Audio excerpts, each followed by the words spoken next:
Bonjour à toutes et à tous. Aujourd'hui, sur Jurassic Cairn, nous allons parler de l'un de mes dinosaures préférés, le Carnotaurus. Mais avant que nous commencions, n'hésitez pas à vous abonner si vous souhaitez voir plus de contenu comme celui-ci.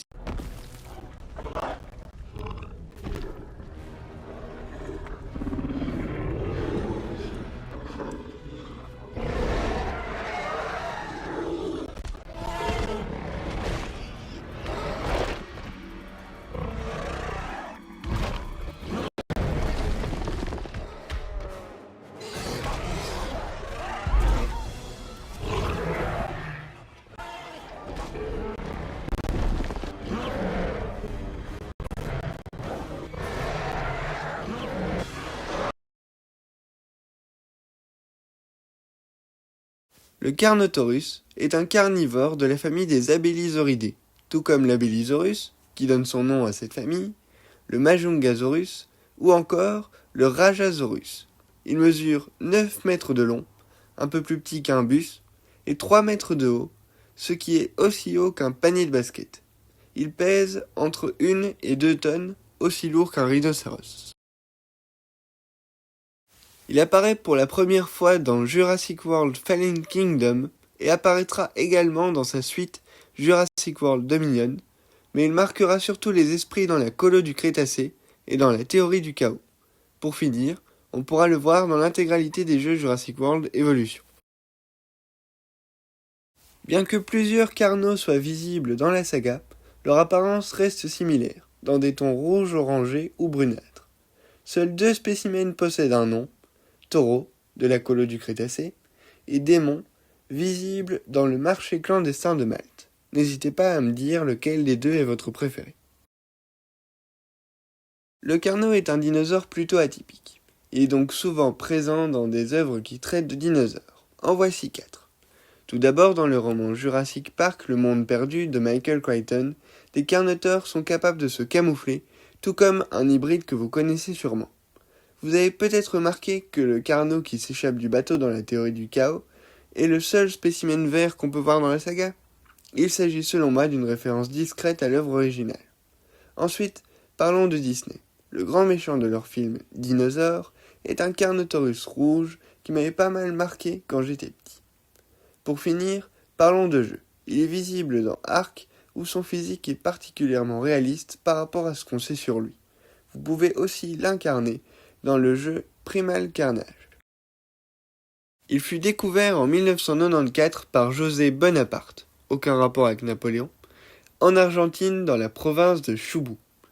Les petites cornes qu'il a sur la tête, qui lui donnent ce look brutal et énervé, lui ont donné le nom de Carnotaurus, qui signifie taureau carnivore, et c'est l'un des Abelisauridae les mieux conservés, ce qui explique qu'il soit l'un des plus connus. C'est pourquoi j'ai pas mal de choses à expliquer sur son anatomie si particulière. Tout d'abord, son crâne. Il est armé de 62 dents de 4 cm acérées telles des poignards. On sait que le carno avait une morsure très faible, presque 9 fois moins puissante que chez T-Rex. On pense donc qu'il chassait de petites proies. Mais des traces de morsures trouvées sur de gros herbivores révèlent qu'il chassait également de grosses proies. On pense donc qu'il utilisait sa mâchoire supérieure comme une hache, enchaînant les coups de mâchoire pour causer d'importants saignements. Ce mode de prédation a aussi été suggéré pour Allosaure, dont nous pourrons parler dans une prochaine vidéo.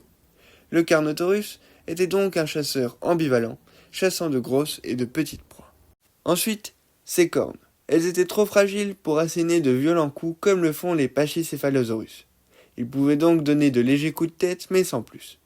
Elles peuvent être comparées aux ornementations présentes sur le crâne des iguanes modernes. Ces cornes étaient donc simplement décoratives, servant à impressionner les congénères. L'une des caractéristiques des Abelisauridae sont des bras minuscules, et Carnotaurus ne fait pas exception. Ces bras minuscules ne lui servaient absolument à rien.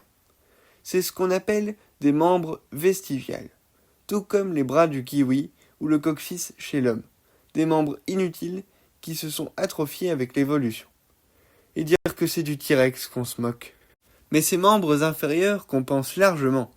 En effet, le carno était capable de courir entre 48 à 56 km/h, ce qui est aussi rapide qu'un buffle d'Afrique. C'est l'un des dinosaures les plus rapides connus. Sa vision, quant à elle, est binoculaire. Il était donc capable de voir en 3 dimensions, comme le T-Rex dont nous avons déjà parlé précédemment. Carnotaurus est l'un des premiers dinosaures à nous avoir fourni des traces de peau fossile. On sait donc avec certitude que sa peau était écailleuse, tout comme les reptiles actuels. Elle était aussi munie de replis, tout comme chez les éléphants.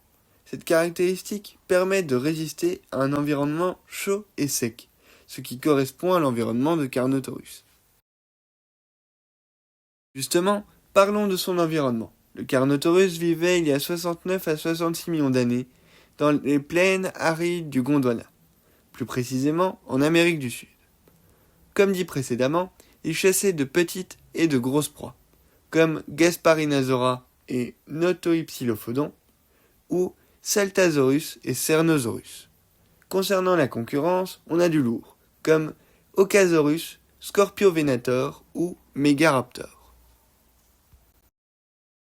Eh bien pour une fois, je n'ai pas grand-chose à dire. De manière générale, peu d'erreurs sont faites au sujet de Carnotaurus. Malgré ça, le Carno de Jurassic World est trop massif, trop agressif, et surtout, ses bras sont beaucoup trop grands. Voilà, la vidéo est terminée. J'espère que ça vous aura plu. Si c'est le cas, n'hésitez pas à vous abonner ou à lâcher un like. Vous pouvez aussi laisser un commentaire pour me proposer une espèce pour la suite ou pour me donner votre avis. Sur ce, passez une bonne journée.